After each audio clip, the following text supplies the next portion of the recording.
spravodlivý, Oče, láskou korunovaný. V výškach a v jeho čemných hĺbkach nekonečná vesmíru, cítim, že sa medzi nami Oče dlieva v láske teplom vzdušným, elektrickým prúdom neurónov srdca.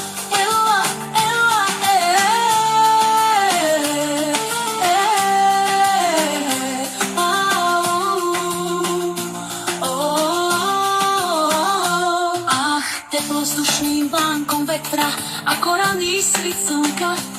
Ty tak pre mňa veľa znamenáš, je to láska nebeská, je to láska anielská, ktorá v srdci básni spieva a hrá.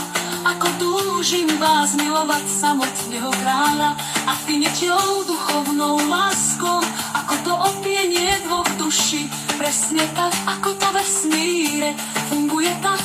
Horí túžbou Oče a kráľa v srdci vás milovať a ctiť i v zdraví, i v chorobe, i v dobrom, aj zlom, na život a na smrť prosím. Oče, ty si láska večná, ktorá len tak nezhasne, tak ak ma ešte máš rád, tak daj mi znamenie.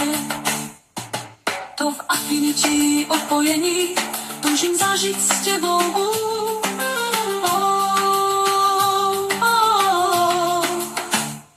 Večný Oče a krále,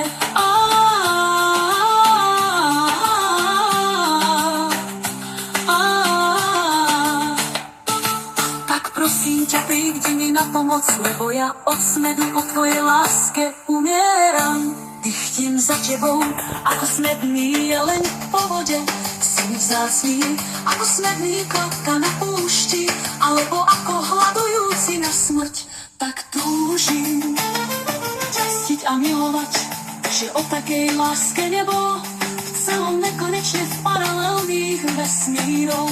Horím ohňom túžby, ja človek biedný, na smrť chudobný, v srdci tichý a pokorný a skrúšený, či ťa smie milovať. Nakoľko som úprimná chudobná hriešnica, ktorá pokorne a úprimne po tebe zatúžila, tak prosím ťa, daj mi okúsiť, ako chutí láska od teba. Ako šťastiu mi nič netreba. Tebe láska nie je hriesť, ak som ťa hodná.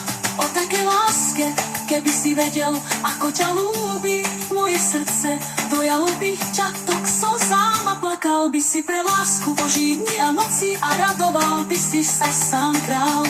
Otče večný, milujem ťa na život aj na smrti.